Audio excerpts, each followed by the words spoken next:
सिर्फ एक झूठ, भाग दो। और मैंने उन्हें कहा भी है कि मैं आपके लिए रुकी रहूंगी, आप आओगे तो दोनों साथ मिलकर खाएंगे। ये सुनकर निशांत की माँ ने कहा, ठीक है, जैसा तुम्हें ठीक लगे, मैं सोने जा रही हूँ। ये बोलकर निशांत की माँ और बाकी सब सोने चले गए और निशांत की बीवी वहां सोफे पर बैठकर निशांत का इंतजार करने लगी। रात के 3 बज गए थे, लेकिन निशांत घर नहीं आया था और ना ही कॉल उठा रहा था। उसकी बीवी को चिंता होने लगी और वो कॉल पे कॉल किए जा रही थी। फिर कुछ देर बाद तक कोशिश करने के बाद भी कॉल नहीं उठाया तो उसने ऑफिस में कॉल किया, जहां उसे पता चला कि वो ऑफिस गया ही नहीं। ये सुनकर निशांत की बीवी और परेशान होने लगी और वहां निशांत शराब पिए जा रहा था। जब एक वेटर ने देखा कि वो लगातार कई घंटों से शराब पी रहा है तो उसने अपने मैनेजर को कहा। फिर मैनेजर ने निशांत को सलाह दी, सर आपने बहुत पी लिया है और रात भी बहुत हो चुकी है, आपको घर जाना चाहिए, आपके परिवार वाले इंतजार कर रहे होंगे। लेकिन निशांत होश में ना होने के कारण वो कुछ नहीं सुन रहा था, बस पिए जा रहा था और कुछ देर बाद वो वहीं सो गया।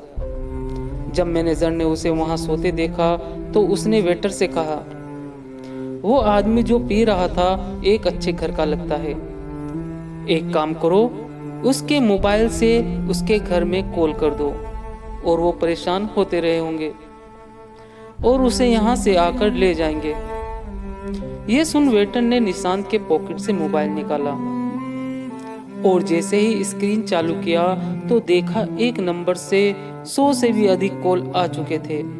ये देख वेटर ने उस नंबर पर कॉल लगा दिया और यहाँ निशांत की बीवी मोबाइल की तरफ देख रही थी कि अब कॉल आएगा निशांत का। तभी निशांत का कॉल आता है और वो तुरंत फोन उठाकर बिना कुछ सुने बोलने लगती है, कहाँ हो आप, कैसे हो, इतनी देर से कॉल कर रही थी, उठा क्यों नहीं रहे थे। तभी वहाँ से आवाज़ आती है, मैडम मैं वेटर बोल रहा हूँ, सर ने ज़्यादा शराब पी ली है इसलिए वो यहाँ सो गए हैं, आप आके यहाँ इन्हें ले जाइए। ये सुनकर निशांत की बीवी को मानो झटका सा लग गया हो। वो समझ नहीं पा रही थी आखिर क्यों निशांत की बीवी ने पिताजी और निशांत के बड़े भाई को जगाया और उन्हें ये सब कहा। ये सुन सब हैरान हो गए और उसके बड़े भाई उसे लेने चले गए। कुछ देर बाद निशांत को लेकर घर आते हैं और उसे अपने कमरे में सुला देते हैं। लगभग सुबह हो गई थी, तभी निशांत की माँ सबके लिए किचन में चाय बनाने जाती है। तब वो देखती है खाना सब पड़ा हुआ है, तभी वो समझ जाती है कि बहू ने खाना नहीं खाया और पूरी रात जागी थी। वह जल्दी से नाश्ता बनाकर उसके पास ले जाती है और कहती है, बहू तुमने पूरी रात कुछ नहीं खाया और पूरी रात बैठी थी सोफे पर, लो कुछ खा लो और थोड़ा आराम कर लो। ये सुन निशांत की बीवी ने कहा, मुझे भूख नहीं, आप सब खा लीजिए, और निशांत की ओर देखने लगी। ये देख माँ वहां से चली गई। कुछ देर बाद निशांत उठता है, वो देखता है कि वो घर में है तो उसे सब समझ आ जाता है कि घर में सबको पता चल गया है और कोई वहां से लेकर आया और सामने उसकी बीवी बैठी हुई रहती है। वो उसे कुछ कहे कि निशांत की बीवी उठकर वहां से चली जाती है।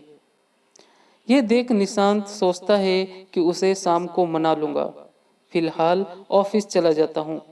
ये सोच निशांत तैयार होने चले जाता है।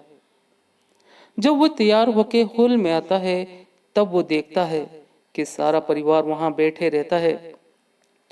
तब निशांत सबके पास आ जाता है और सबके सारी बात बताता है, कैसे उसे पोस्ट से बदल दिया गया और वह दुख होकर कब शराब पीने चला गया, और निशांत सबसे माफी मांगने लगता है।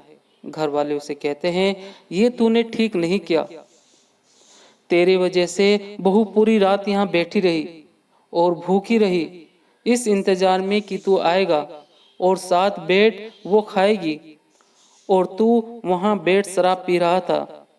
क्या यही दिन देखने के लिए तुझे इतना पढ़ाया लिखाया, इस काबिल बनाया? अगर माफी मांगनी है तो बहू से मांग। कल पूरे दिन उसने सारा काम किया, पार्टी सारी उसने संभाली, यहाँ तक कि पूरा दिन कुछ नहीं खाया, ये सोचकर कि तेरे साथ रात में खा लेगी, और तू है कि यह कह के सब वहां से चले गए। इस कहानी के आगे के बारे में जानने के लिए आप हमारे चैनल को सब्सक्राइब करें, लाइक करें और हाँ, बेल का आइकन प्रेस करना ना भूलें। धन्यवाद।